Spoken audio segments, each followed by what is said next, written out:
Hello everyone, welcome to It's a Nerdy Thing. For today's session, we have with us Pam Young, author of English or Amerikish. Hello Pam. Hello. Welcome to Hello, this everyone. session. Thank you. Thank you for inviting me. You're welcome. So how are you doing today? I'm very well, thank you. So with your permission, I would first like to introduce you to our audience. Hello, everybody. Pam Young, also known by her pen name as Pamalama Ding Dong, was a college professor at United Kingdoms. She is now living in Tennessee, USA with her family. She loves to write children's book and is the author of Always Believe, book 1 in the Adventures of Uzi and Jerome series. Her latest release, English or Amerikish, Appalachian or Tennessee style, playfully teaches us about the basic differences in the culture in both the countries. So, should I call you Pam or Pamela Ding Dong? You can call me Pam or Pamela Ding Dong. Pam's easier for today, I think. Yeah. So, what inspired you to take this pen name? I was working with somebody here in a school, and one of the members of staff used to come and ask me and just say, "Hey, Pamela Ding Dong, we need you here, or we need your help here." And it kind of caught on as a really creative kind of name. It's very catchy and rhyming. Yeah, thank you. So, what inspired you to become a writer? Well, I've always considered myself to be a recycled teenager, a child in an adult body. I read that in your description, actually. Thank you. I love to empower children and captivate their natural abilities and at an early age, and their talents, to develop them. Because I've actually seen, even in college, students with such low self-worth that I would like to hit it and captivate it at an early age. Not all students are academics. Yes. So, but why only children? Like, why don't you write for adults? Or are you planning to write for adults? I do have plans, and I do have some books in the starting. But my motivation for writing for children is I have a passion to actually teach children. Over here in the US, we have a year or a grade book with their pictures in it. And I would love to go into schools as an extracurricular activity and read my stories to them, and then to possibly say, well, I'm coming back next week and I would like all of you to pick a story that you would like to write. And we are going to publish it. And then when I come back the following week, maybe we'll put everybody's book titles in a hat and maybe get the principal to pick one out. It could be Terry and Freddie Fly to the Moon. And that's the book we're going to so we can then find out who are the writers, who are the illustrators, and who are the computer literate students. Even I need to know how to upload the book onto Amazon or something. So even I'm still learning. Yes. Yeah. As an example. There's no age for learning. I believe that. That it's lifelong learning. Lifelong learning. I honestly believe that. And then if we could correlate it with the dance and the music department and actually act it out, how many talents are we captivating with those children? Yeah, from writers, creative artists to dancers and musicians. Yes. And also I want children to realize that adults are not only authors, children can be authors too. Yes. And children spreading around. Yeah, but if they all get a copy of that year of the book up on Amazon, how wonderful the feeling would be.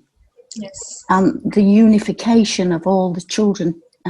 They've done it all together, and plus they'll be talking to one another. I know there's a place for phones, but they'll be actually talking and working collectively together. Yeah. Like they'll learn to how to work in a group. Yes, exactly. That's very or even important. in libraries or wherever, we can Work as a do team. this. Yes, exactly. Together, everybody achieves more. That's what that stands for to me. Yeah, I get it. So, what thoughts run through your mind while you're writing? The thoughts that go through my mind is you have to have a good storyline. Also, because you're a children's author,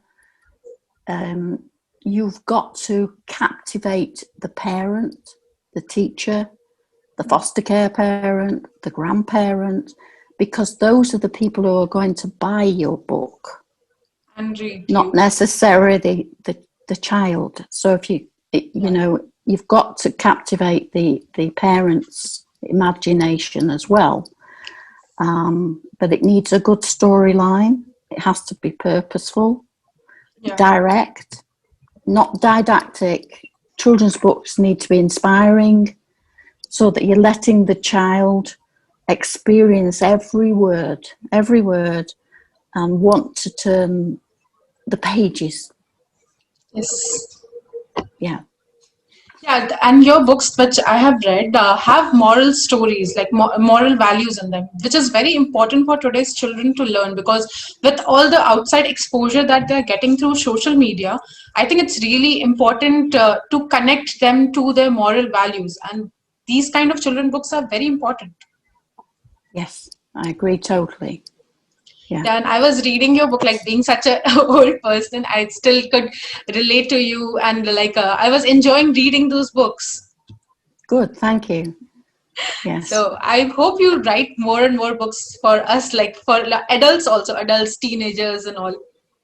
Yes. I think a book has to be timeless. Does that make Yes. sense?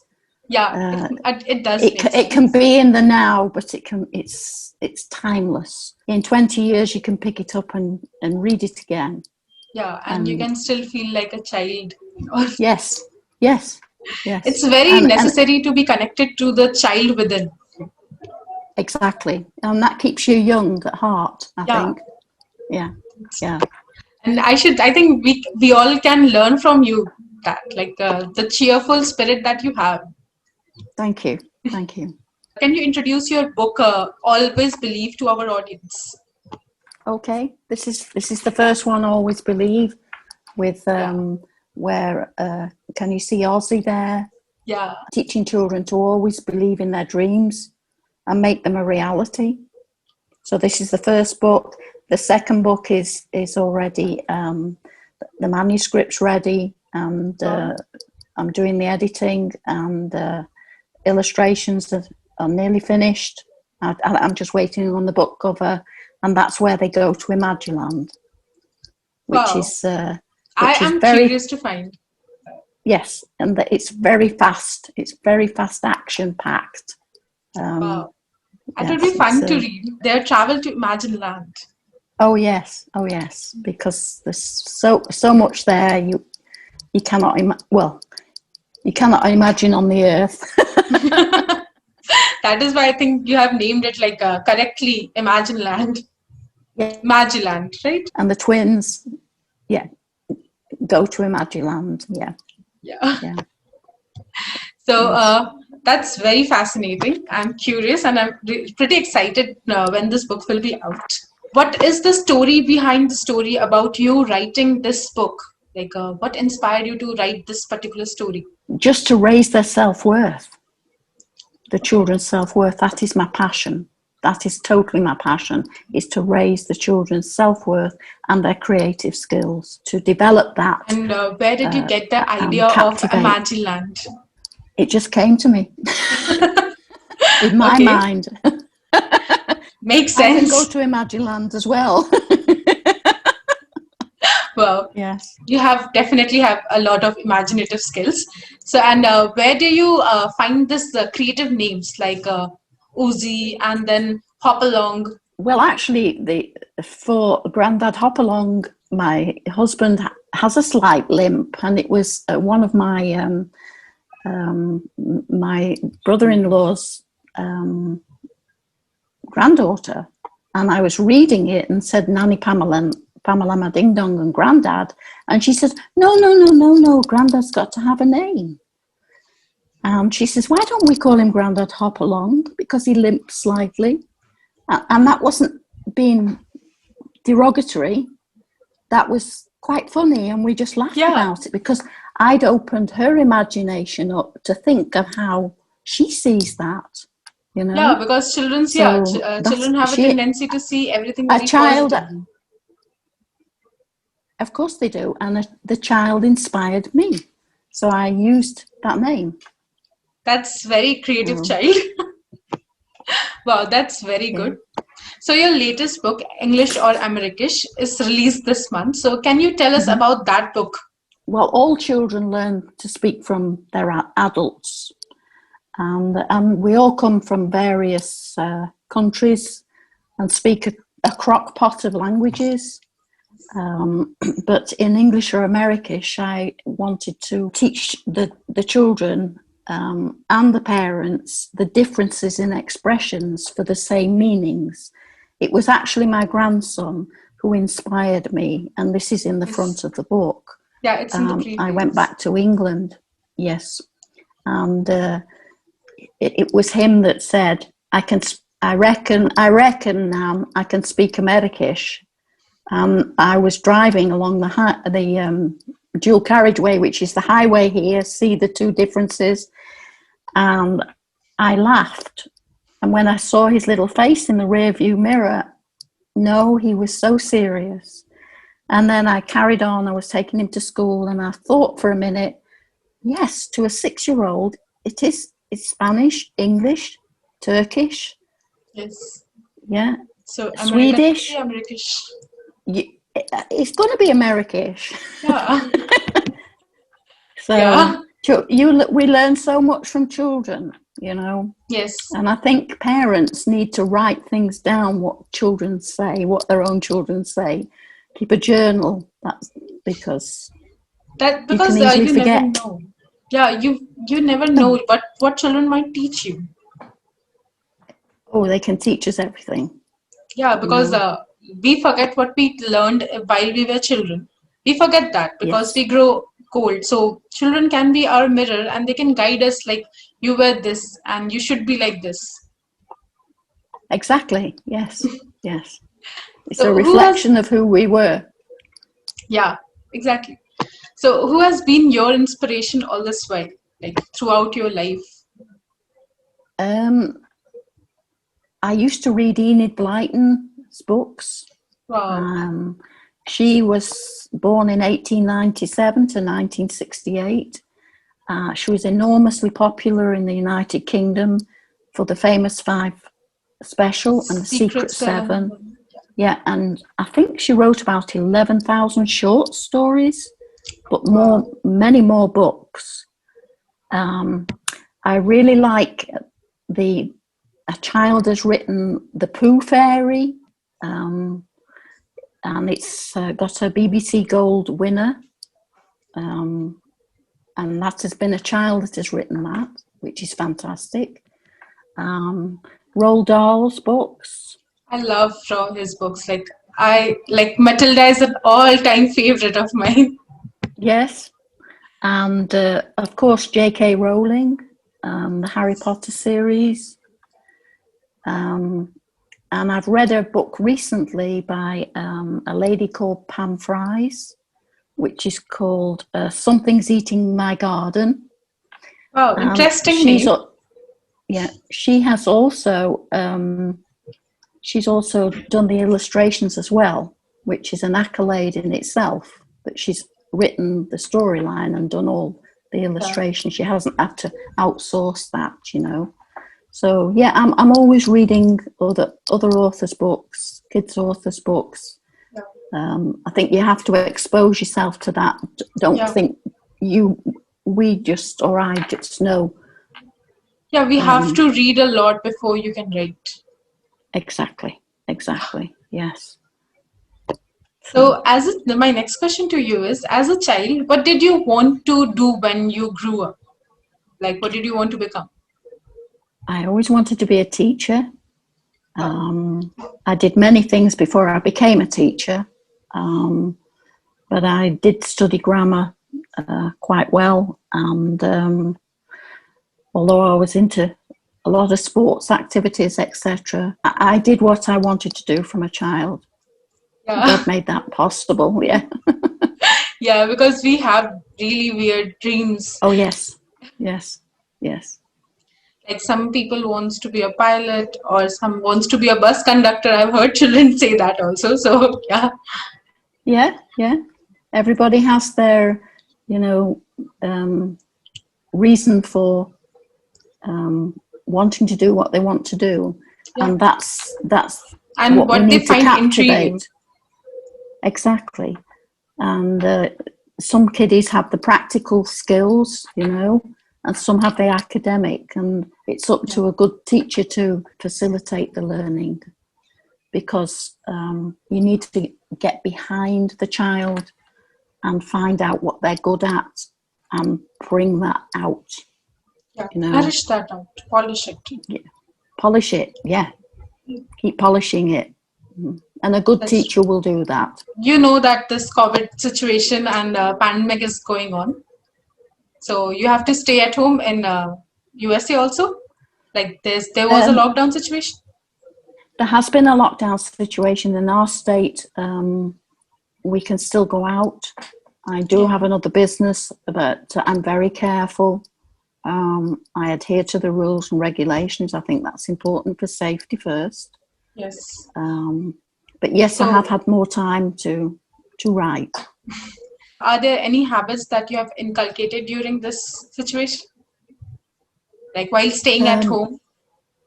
While staying at home, occupy my mind, keep writing. That's what authors do. Yeah. Enjoy it. If I get a mind block, then I'll go for a walk with my dogs, or take myself off to the grocery store, do things. And sometimes inspiration comes from an adult, I have a few customers that have specific habits. And one gentleman, he was 92, he's passed on now. Okay. But he used to wear different colours every day. Oh, what a colourful man. Yes, but one of my future books, I'm using him as a character. That's really good. So, that's like keeping him alive. Yes. But also you just think about certain things, and I thought, yay, that's the colour I used to wear on a Thursday, was always in green, and my imagination can start playing the storyline for that. That will be really fun to see him in the book. In the book, yes. So that's a future book. It's called Scatagorious. Sorry, I could not get it. It's called Scatagorious. The book is going to be called Scatagorious. Wow. Scatagorious. Funny name. Yeah, but you'll understand the reason why. After I read the book. Yes. That's great. Okay. So my next question to you will be, can you tell the children and their parents in our audience about the importance of reading in life? The importance of reading in life is paramount. It's paramount for brain power, for memory skills, for imagination, for it's good for your endorphins. It resurrects depression. But some books can be depressing. Well, life can be depressing at times, you know. Yeah. And We some have books our ups can and be like downs. really depressing. Yeah, but you can actually get into the book and you're living the book and you come out of it feeling in a better mood. Yes. And you've also learned something from it, you know. So reading is so important. Yeah, Yeah, it's one of the most important things that one should inculcate in their children. Like all the definitely. parents, like all the parents out there, like make sure your children read at least one page a day. Exactly, yeah. But I think the parent needs to join in, you know, and Yeah. in my next book in where they go to Imagiland, they will have to join in. Okay. They will have to join in because the child will be asking questions. Wow. It will be fun read for adults also then. Like Yes, adult I children hope like it. me. Yeah, it's for big children. It's for grandparents to read. You know, it's for foster care Yeah. parents to read, and it's for all ages and abilities. You know, Yes. it's an all-inclusive, Family not book. exclusive. It's a family book. Yeah, yeah, yeah. That's really amazing because we need books like that. And Mm-hmm. specifically during these times, like it's necessary, I think. Yes, I do too. Very, very much. Yes. To have that happy moment. We need those happy Yes. moments. We need to, you know. Yeah, like watching TV, one should have like a time, like family, open a family book and read along. That would be, I think, Yes, an interesting family time that yes, people yes, can spend. yes, yes, I'm waiting yes. for the book. I'm really waiting for the book. I'll let you Wow. know. It should be launched in October. 2 months. Yeah. Two, yeah, yeah. 2 months. It's all Okay. ready. I'm just waiting for some illustrations and the book cover, and then we'll go with it. So, Yay. Yay. and So, then there'll be a next edition and another edition. You know, so how many books because are you planning for that series? 10, 20? I don't know. It'll go on and on. I think. That's perfect. Okay. So, can you recommend any 5 of your favorite children's book for our audience and the children's around there? Like parents might buy it. I think I've already mentioned some of them. I Yeah. know Enid Blyton has passed on now, but her books are still inspiring.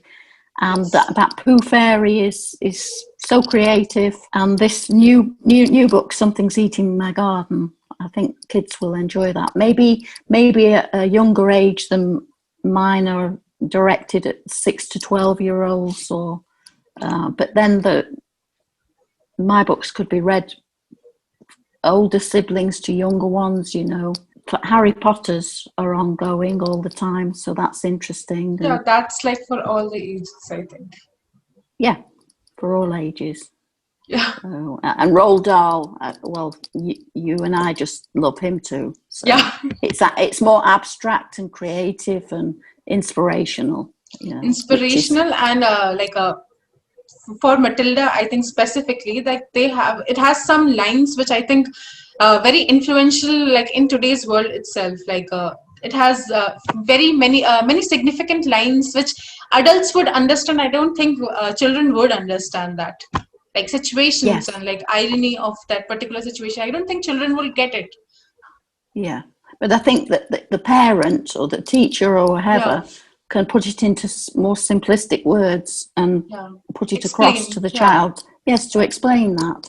So that's what the family book is about, is to Yes. interpret what the author has put down. If it's not actually simplistic, it also gives them a new word, Yeah, like that's irony, yeah. to add to their, Vocabulary.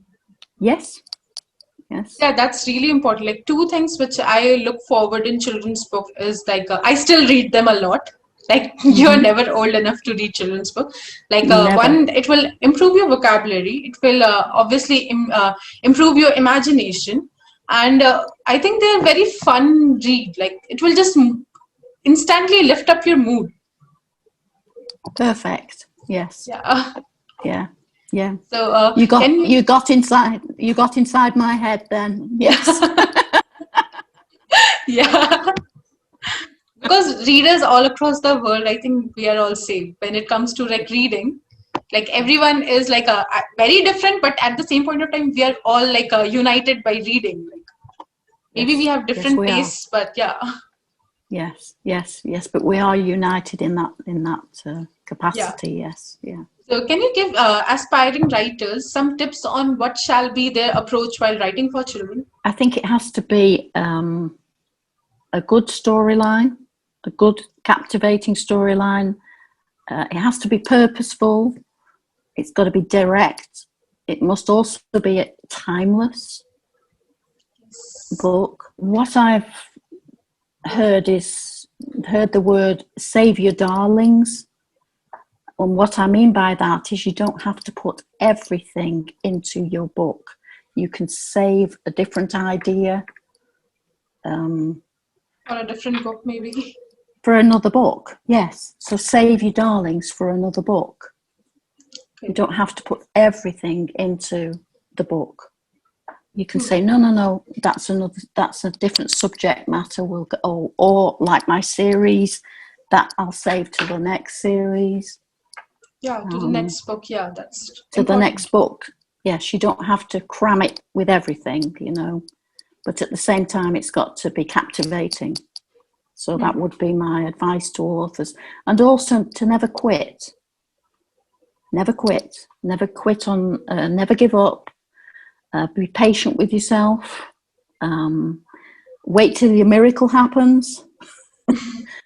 And inspiration and perspiration go together, definitely. And being an author is a marathon, it's not a sprint. Just give time. And That's a very necessary advice that everyone needs to have. Yes. Because sometimes we will get writer's block. That's perfectly all right. That's when you need to take off and go somewhere, go for a walk, come back, and you may have just seen something in the woods, in the trees, or something that just inspires you, and you think, I've worked that sentence out now. I can move forward. Mm-hmm. Yeah, it means we have to take breaks while writing. Like if you are not in the mood, just leave it. Exactly. Try and find the best time of day which suits you. You could be it could be the morning, it could be the afternoon, it could be the evening. When is the best time that your imagination is fired? When is your best time? Mine's not in the evening. If I come in from work, I do this to relax as well, Yeah. That helps me sleep better too, because I'm reading the book as I'm writing it. And okay, you're simultaneously reading or writing like after work. Yeah. You're a very hardworking woman, I have to say that. Thank you. Yeah, I do take some time out, so that's good. Yeah. Can you read an extract from your book, English or Amerikish? Certainly. Any favorite of yours? Yes. Okay. Grandad Hopalong told all the kids that when he went to the doctor's one time, he was asked to put on a gown by the nurse and just to crack the door when he was ready. All three grandkids laughed as they asked him, "Did he do it?" "Did you beat the door down, Grandad?" asked Nigel. "No," he laughed and told them that it meant leave the door ajar or open. "It appears I have had to learn a different language living here, and it's been fun. Another time I was undoing a screw and was told by this man that they say lefty-loosey and righty-tighty when doing that here." "That's so neat," said Zach, "and it makes so much sense. I'm fixing to means I'm about to leave to go to the shops, leave the house, or do some mowing, Well, just go about my business, he told them. It was like very informative book for me as well, because I did not know like there are so many basic differences between like UK and the USA. Like, Yes, yeah. And I mean, if I was to trap this book, they could read it up north, in the north of the United States, or the West Coast, and they'd learn the different terms as well. I think But, children all around the world should read this book. Like, it's so informative, and it will make you learn so much. And it's funny Yes. as well. Like, it's really funny. I'll try and get it in at the airports. Yeah, I think that will sell perfectly fine over there. Like a lot. Like a guide to England and America. Yeah, I mean that's why it was titled Appalachian Tennessee Style, because it really is about here, the area in which we live. But this is definitely inspired from from your experience. Yes, and it's a true story. When my grandkids came over, you know, and they were kind of, well, what does that mean, Nan? And they were learning so much, and then the kids they were playing with, they were learning the British way. So yeah, like sometimes we take things for granted, but when we see it from a kid's point of view, we realize that okay, this is very strange and this is very different. Yes, an adult. A lot of people have asked me to do an adult version of the book. Yeah, and one thing that I hesitated was, I asked somebody, would they like to do that? And they said to me, I don't mind to. And I wasn't sure whether they wanted to do it or they did. They did. And it actually means, yes, I will do it. But I would request you, I think like you should write maybe young adult or for teenagers or maybe for adult books. I would request you to do that. Okay, I will. Because I enjoyed your writing style a lot. And it you. was very informative, and not just children. I think we adults need to learn too. There are so many things that can be learned in a funny way. Like, it would be perfect. If you visited Tennessee now, you'd understand some of the terms. Yeah. Yeah, definitely. Yeah. Okay. At least I won't be like beating the door out. Different terms, different things. But that's what makes us all different, and it's wonderful. Yeah, like this, differences are beautiful, I think. They are, yeah. So can you tell our viewers on which platforms are your books available? My books are available on xlibris.com, on many social media sites, on Amazon, but through xlibris.com you can get them on Barnes & Noble, eBay, Waterstones in the United Kingdom, I think, Google Play, GoodReads. It is Amazon worldwide. Yes. And then Facebook, Twitter, Pinterest, and of course Instagram. So okay. I'm out there. Yeah, we can contact you on Instagram. Yeah, and of course in my books it's got my own website. So yeah. You have an interesting website. Like, people can check it out. I will link it to the description box below. Thank you. Thank you so much, Pam, for this interview, and all the best for your books, and upcoming ventures. Thank you so much indeed, and thank you for having me. And love to all the children over there, little ones and big ones. I think for you, everyone is a children. Like, everyone is a child at heart. Like, it doesn't matter which age it is. Age is just a number. Age is just a number. It's attitude that matters. Yeah. And I think we all can see that, you're a very big example for that. And I'll request the audience, to buy this book for their children, and maybe for all the young children you have, all the adult children you have at home, actually. Yeah. Thank you. So it's a wrap for today's video, guys. Hope you enjoyed watching it as much as I enjoyed having this book discussion with Pam Young. Until next time, stay home, stay safe, and cheers to nerd life. Cheerio. Bye-bye. Bye-bye.